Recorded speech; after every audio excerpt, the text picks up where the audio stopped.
Welcome to episode 132 of the All the Hats We Wear podcast. Do you want to be more joyful, productive, and fulfilled? Well, over the last decade, I've discovered the single most important skill that you need to transform all of your areas of life, and that skill is to unleash your creativity. My name is Scott Snow. I'm a dad, a music therapist, a meditator, the dude, or a sage, lifelong journaler, world-class problem solver, All the Hats We Wear founder, backgammon aficionado, expert in bad movies, and the Willy Wonka of creativity, just to name a few of the hats that I wear or that I want to be wearing.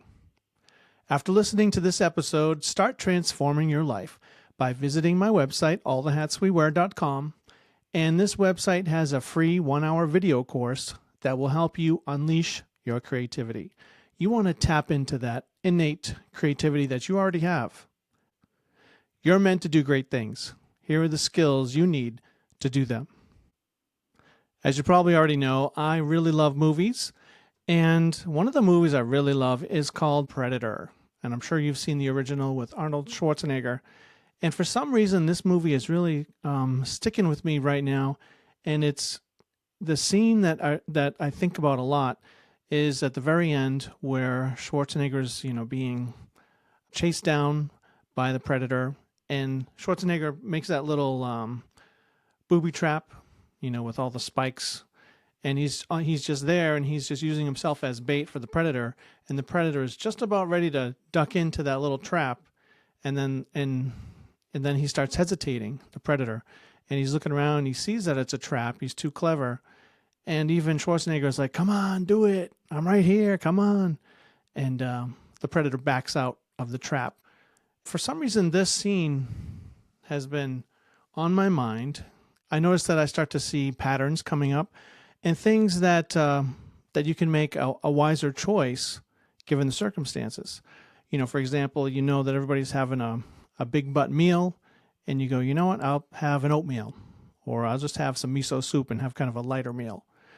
Or, we're going to be watching the boob tube for a long time, or could you meditate and get re-energized for the rest of the night to get something done? Of course, I'm not saying it's bad to chill out and relax also. But you start to recognize, if you're aware of it, these routines, and you start to go, you know what, I know how that ends, and it's not the best. Do you want to pig out, or do you want to do something different? So by thinking of that ending state that you're looking for, that can help you avoid some of those traps, just like the Predator. I do find that I'm more productive when I have a routine. I think about creativity a lot. And one example of creativity for me, like sort of the perfect example of creativity, is the music of Pink Floyd. And I think it's because it's so original and so different that makes me feel it has to be right. Because why would you put this sound effect here in, Dark Side of the Moon, or the sound of the clocks in their song Time? Like, you just listen, and there's no reason why all of the elements are in their music, but when it's all put together, it makes perfect sense. It's a very strange thing. So they're an example of perfect creativity for me. And often I listen to Pink Floyd. They're definitely the band I listen to the most while I'm working, if I'm being creative, I'm writing on the computer, or even just strategizing.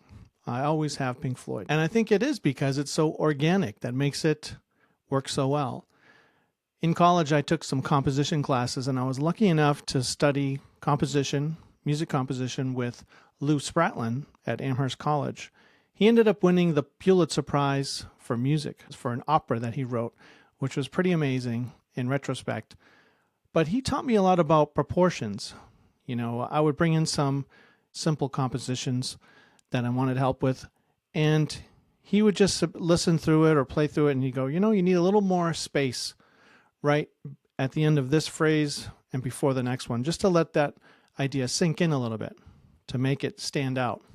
So it's just like one count rest or 2 beat rest, and it made all the difference in the world, and it became very helpful for me. I actually was pretty productive in my 1 year of composition with Professor Spratlin. I wrote a piece called Funhouse, It included a lot of improvisation with flute and baritone horn, and it had sounds of like a funhouse, like the funhouse mirrors and all that. So it was a pretty interesting piece. I also did a piece called the Ice Races, which was all synthesizers, and it was like very little friction. It was like if you just think of the whole landscape being ice and everything is just gliding along, all these huge tanks are just gliding along. Also, I did a song based on Clint Eastwood's movie, The Outlaw Josie Wales. And that one was called Dying Ain't Much of a Livin', after a quote that he said in that movie. But I had a lot of fun with composition in college. And my biggest piece was The Zookeeper's Wife, which was a setting of a Sylvia Plath poem of the same name. And it had a really eclectic mix of instruments: electric guitar, piano, a female reciter, a female singer, French horn, violin, percussion. And it was pretty interesting, and it got it performed. I'll put a link to it because I have it on YouTube in the show notes.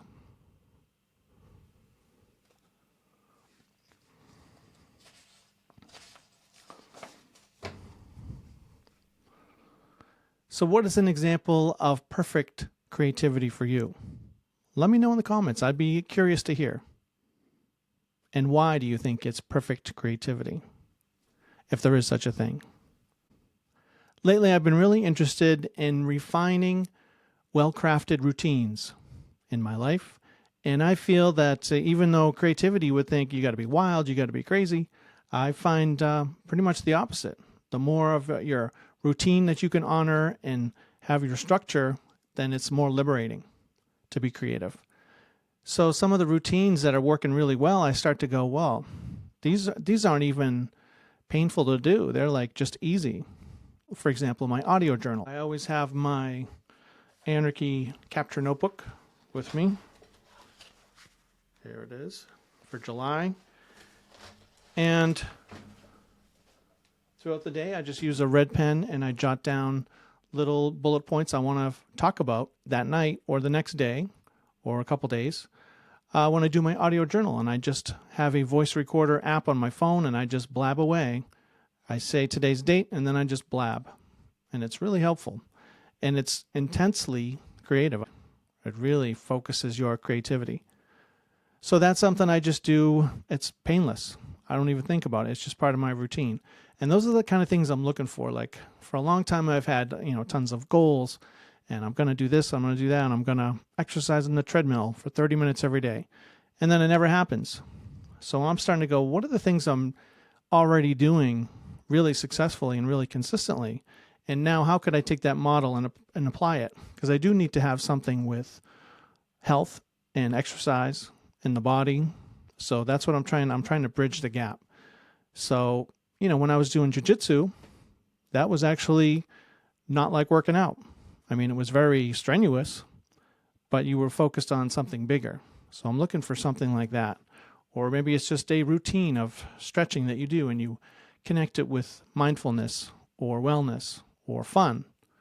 So, and in that way, you do it more consistently. I've also been reconsidering how I'm going to include goal setting in my All the Hats We Wear system. I think, just like I said, having the strict, here's the goal. Now the big question and the big challenge is how do you take consistent effort to achieve that goal? So I started to think, well, maybe I could fold these goals, still have a process of having different types of goals, still have a process of writing a goal, concrete in writing. But now, how do we fold it into an experience, a routine that is painless, that we can really stick to? For over 10 years, I've been really interested and fascinated, I would say, with roles, identifying the roles that we play. And I'm finding that I'm seeing more examples. Even as I'm driving to work yesterday, I saw a sign for the UMass hospital, and it said, "We hire you." And it had a picture of this guy. And then it said all the roles that this guy played. Maybe he was a soccer player. He's a physician's assistant. and he's a family guy, and he's this other thing. So they're giving that message very clearly that we're going to work with you. We know that you have other parts of your life. So all the hats we wear focus of identifying the different hats we wear is coming into the mainstream. Well, happy 4th of July. We just had the 4th, and I ended up working a double shift at the hospital. I'm a music therapist at a psychiatric hospital, and I enjoy that job very much. It's very fulfilling. But I volunteered to do a double shift, and that meant I just helped out with they did a fireworks out in the village green where all the patients come out and they can check out the fireworks and, kind of have a little party. So it was nice. So I worked a double, 8 a.m., and I got out about 10:15 p.m. So that's a pretty long day, and it was hot. And I just remember leaving the hospital at night. It was pitch dark, and I'm not used to leaving work in the dark. So it was different already. And I just felt so relieved that the shift was done. It was a big kind of marathon day, and I finished it. I even looked up, and there's a beautiful clock tower as you leave the hospital on the grounds. And I took a picture with my phone, just a quick snap. And this picture, I'll put it on my Instagram, all the hats we wear at Instagram. But it's such a beautiful shade of dark blue in the background, and it's really a crystal clear picture. So if you want to check out that picture, just follow my Instagram. But what this really made me think, as I was driving home, I was happy. I felt content. I felt like I achieved something big. I was listening to, I think, Hell's Bells by AC/DC that was blaring in the car. I had the windows down. It was nice and cool breeze. And I just was really happy with myself that I did that full day, and I'll get extra money and all that. So it started to make me think, well, I don't really do much things that are difficult anymore. Like, I don't do any marathon work sessions like that. And it sort of made me think, well, maybe I should. Maybe I should be doing some more difficult things, because then you get that reward. I realized it because I didn't feel that sense of accomplishment for a long time. And I only experienced it after doing the double for the 4th of July party. So what do you do that's difficult? And do you need to do more? I've long been fascinated with Japanese culture. I like Japanese food. And I seem to be attracted to the virtue and kind of the simplicity of the culture. And one thing I've been trying to do is leave half my meal on my plate. Like, try to have a half portion. And it is kind of virtuous. I know I think it's a Japanese virtue, an idea that you have an abundance if you leave a little on your plate. I'm not saying to waste food, but so I'm trying to adopt this philosophy more in my life. I always go to Dunkin' Donuts on the way to work, or in the morning, every morning. And the local Dunkin' Donuts, the cashier, I thought he was mute. He never says anything. And it's very strange because you usually have that, all right, thank you, you have a good day, or, blah, blah, blah. But this guy never says one word and hands me my stuff. I hand him, I pay on my phone, on the app. Never one word. Finally, last week he did say, I think the app didn't work or something, and he said, I have to rescan that. And I was shocked. I didn't think he could talk at all. But I guess he can, but he just, I guess, chooses not to. And it's sort of profound in a way, because really, he still gets the job done, but it's so much energy saved by him not having to say all those simple things. Yep, okay, have a good day. Thank you very much. All right, are you having a good day? Yep, okay, yep. He leaves all that out. And it's kind of inspiring. It reminds me of Tom, the mime guy at SeaWorld. For some reason, he's definitely on my Instagram algorithm. And same thing. He's fascinated to watch how he can communicate so much without words at all. Being a music therapist, I'm used to that.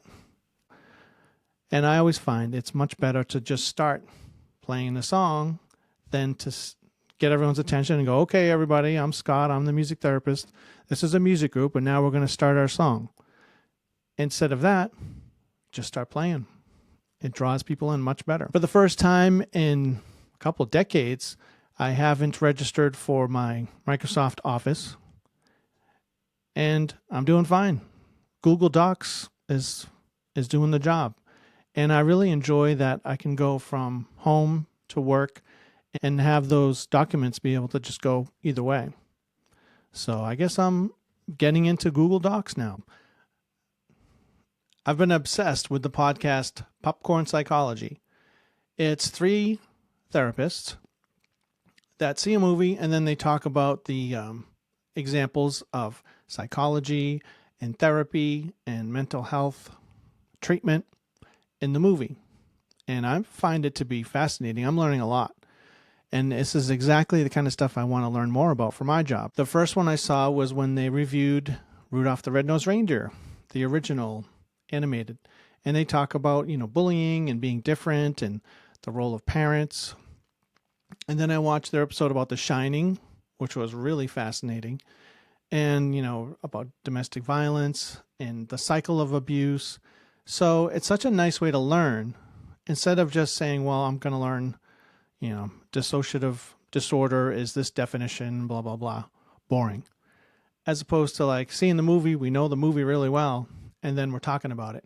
And now I feel like I have more mastery of those ideas. So it's really helpful to me. The next was Terminator 2. And they talked a lot about the schizoaffective disorder diagnosis and how that's pretty uncommon to talk about. And then the last one I heard was awesome for Inside Out, which was a fascinating movie. And one of the therapists was talking about how he explains to his patients or clients, why do we have feelings? And this was really interesting. And the gist of it is that we need it for survival. Like you can't recall what you had for breakfast 8 months ago on a Tuesday because there was no real emotion to it. But if during that time the waiter slapped you across the face and punched you in the nose and broke your nose for no reason, you would remember that because that would have a tremendous amount of emotion to it. So that teaches you, well, don't go to that restaurant anymore in the future. So it's a way of survival. Give you the information that you need to thrive and survive. And that I immediately tapped into my audio journal because having, 8 or 10 little ideas to talk about that you experience throughout the day is a great way to kind of infuse those feelings or to dredge up and identify maybe feelings that you didn't even realize because they're kind of small things usually that happen during the day on a typical day. So a pretty interesting connection there with the audio journal. And why do we have feelings? How do we connect the feeling states with experiences to create a memory, basically? And this podcast actually even got me thinking about kind of my career. I'm starting to think maybe I should pursue a degree in counseling or LMHC where you could be doing counseling, maybe as part of retirement, or, do something light part-time when I'm retired. I don't know. So it really got me thinking. I listen to my old episodes every once in a while, and there was an episode 125 that mentioned something in the news about these ocean panels that they were putting in near the ocean in the East Coast and near Boston. And so they were putting these panels were basically like 2-foot wide snowflakes, plastic snowflakes that they put on a cement wall. It prevents flooding at the coast. Anyway, these little snowflakes or these ocean panels make it so that sea life starts to attach to it. So if it's connected to a cement wall, instead of a mussel or a clam, a barnacle trying to connect with a cement wall, it can connect to the structure and have a little bit more to hang on to. And I think this really connects with self-development. What are the different structures that you can have in your life to attract healthy things? I certainly think the audio journal is one, increasing your awareness of what's going on, things that, you have to have some things to report about by the end of the day. So you have to kind of be on the lookout and be open to things. Having that capture notebook certainly would help you deal with your ideas and creativity because you're putting them on the map. You're bringing your ideas into fruition in the written form.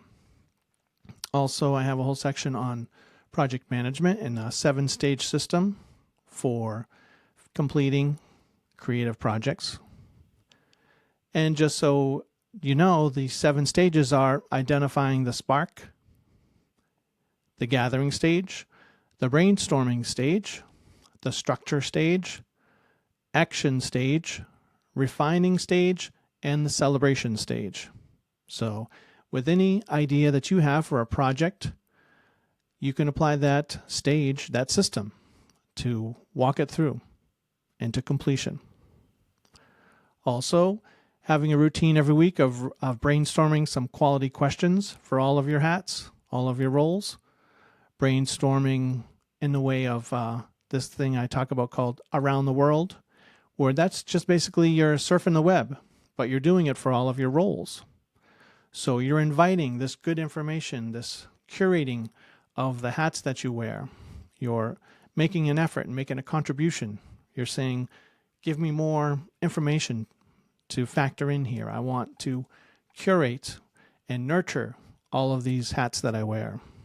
So those are all ways that you can have your own ocean panel to your life where the good stuff connects with you and stays there. Today I read in the news that David Gergen passed away. He was advisor to 4 presidents. He was on CNN a lot. I always liked hearing his take on CNN. And he was really famous for working with President Reagan. He actually helped Reagan beat Carter with an excellent question. And that question was, are you better off than you were 4 years ago? And this is when Carter was trying to run for a second term, and Reagan ended up beating him. So this just reminds me of the power and the clarity of a great question. Gergen compared it to like panhandling in the rivers looking for gold, and every once in a while you find a nugget of gold. And that was that question for him. That was gold, that question. And the routine of asking a quality question in relation to each hat that you wear is really profound. And I recommend doing that once a week at the same time. Make a list of great questions. An example of a great question: who would be my dream mentor? What would be my perfect day? What are the resources around for me to improve my meditation? Those sort of questions. Who else at my job does transcendental meditation? All great, curious questions. I have twin boys, and they're both athletes, and I was trying to convince them to work on their mental game. You know, I suggested that they pursue transcendental meditation. And in this way, doing meditation, you know, everyone's looking for an edge, especially for sports. And I think what I explained to them is it's tough to get an edge with the physical part or the equipment. Everybody has, you know, roughly the same equipment and the same strength. But if you improve that mental game, I think that's the clearest way to make an edge. With transcendental meditation, you can deal better with the pressure and the stress. You have a higher clarity of concentration at will when you want to. You're able to slow down time because you're used to that. You're used to dealing with time that's passing by very slowly, and you're still in control and still relaxed. You could be more mindful and more aware. It unleashes your creativity as well. Also, you could be reading books about strategy or biographies of famous athletes that you follow that for the game that you love. So all of these things, you could be reading about peak performance, confidence. Will they take my advice, though? I doubt it. As I said, I'm always looking to improve my equipment and to be more efficient with what I do. And I started trying out these highlighters here. They're actually from a Bible highlighter set, studio series. There was a set of like 10, I think. Anyway, the big thing is that supposedly it doesn't bleed through the page. It's like this, and it's like kind of like a crayon, I guess. So I tried it. It works pretty good. I'm going to use that for my color words when I make lists of words that are kind of uncommon, and then I put them in the stories that I write. the word salad writing exercises, which is also a great exercise for creativity. And I figured that would be good to have it so that it doesn't bleed through the page. So that's why I got them. And I figure if someone's going through their Bible and is really into it, and they have all these different colors for different things, then that's the kind of good intention that I want with what I'm doing, because obviously they mean business. So what kind of resources do you have for your creativity? Is it movies? Is it music? Is it equipment? Pens, markers, notebooks? Use every advantage you can get. The other day I was thinking that I had 2 great lessons from the medical field. One of them was when I had to take a stress test. And that's basically where they put the treadmill like at a 45-degree angle and just have you keep running forever. And they have a cardiologist there in case you have a heart attack, basically. That's pretty much the only focus. And that was hard. But you know what? It got me to think, if I went through that and I had no problem, I can go up 2 or 3 flights of stairs and I shouldn't be thinking I'm going to die. So it expanded my expectation of what I could do. The other one is when I had a procedure and I had to fast through the weekend. That was like 3 days. It was a long weekend. And I didn't think I'd be able to do it. But I was fine. You really look forward to that chicken broth or whatever you can have. That was like my Thanksgiving dinner, But it connects with that idea I have from Predator, when the Predator was being too sly to go into the trap. I mean, if you want, you could certainly get through a day without eating. So don't go in and get all those pizza and French fries when you could just say, you know what, I can survive for a day or a half a day without eating. I always like hearing new stand-up comics, and although Dave Chappelle is nothing new, I enjoyed hearing the advice that he gave to the Roastmaster General, Jeff Ross, in an interview. And Jeff Ross was saying, well, he was doing stand-up, but he wasn't really getting that much success. But he was really good at these roasts, and everybody kept calling him. And then he was feeling like, well, I don't want to just do all roast, and that's kind of lame. And then he was talking with Dave Chappelle, and he says, are you kidding? Chappelle says, are you nuts? That's your lane. He's like, you gotta make that lane your 6-lane highway, all connected, related to that roasts. But now, and Jeff Ross was like, yeah, you're right. Ross started doing roast at the prisons or with the firemen and the Friars Club on TV, and he's organizing everything, all these different elements related to roasts. So find your focus and make it your 6-lane highway. I like that. So that would be roles for me, or the hats related to creativity. What's your 6-lane highway? I'm a big fan of Sirius Satellite Radio, and I listen to Ozzy's Boneyard in particular. And I so enjoyed the Back to the Beginning concert in Birmingham, England last weekend. I paid for the live broadcast, and I really enjoyed it. It was like about a 10 or 12-hour day of listening to all the bands that played, and they were honoring Ozzy and Black Sabbath. It was just awesome.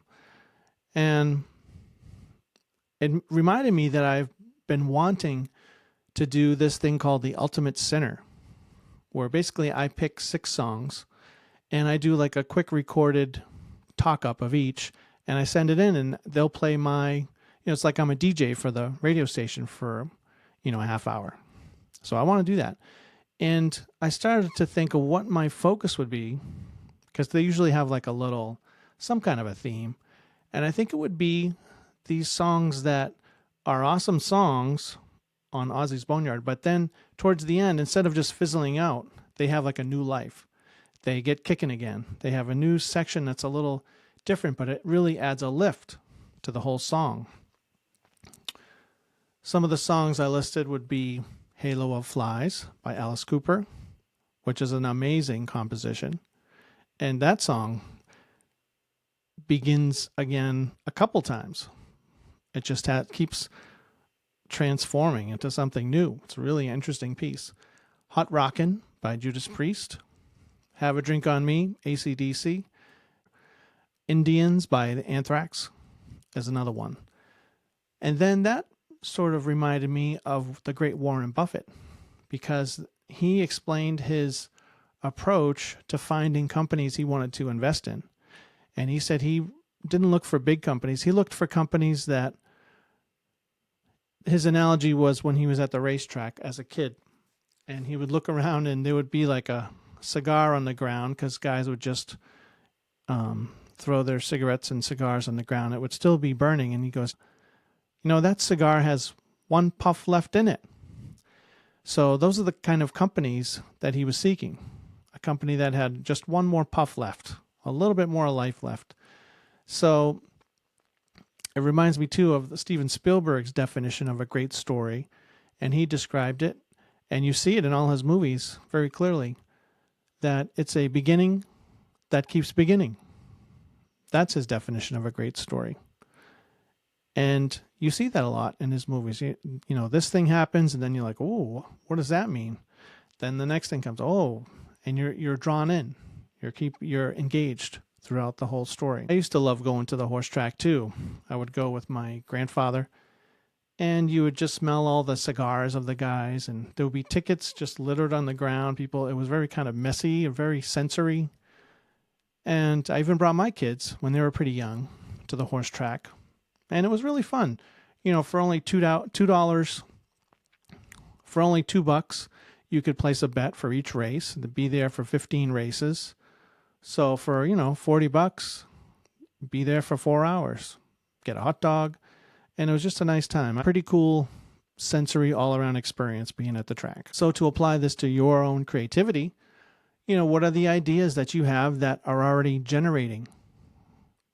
Do they have impetus to them?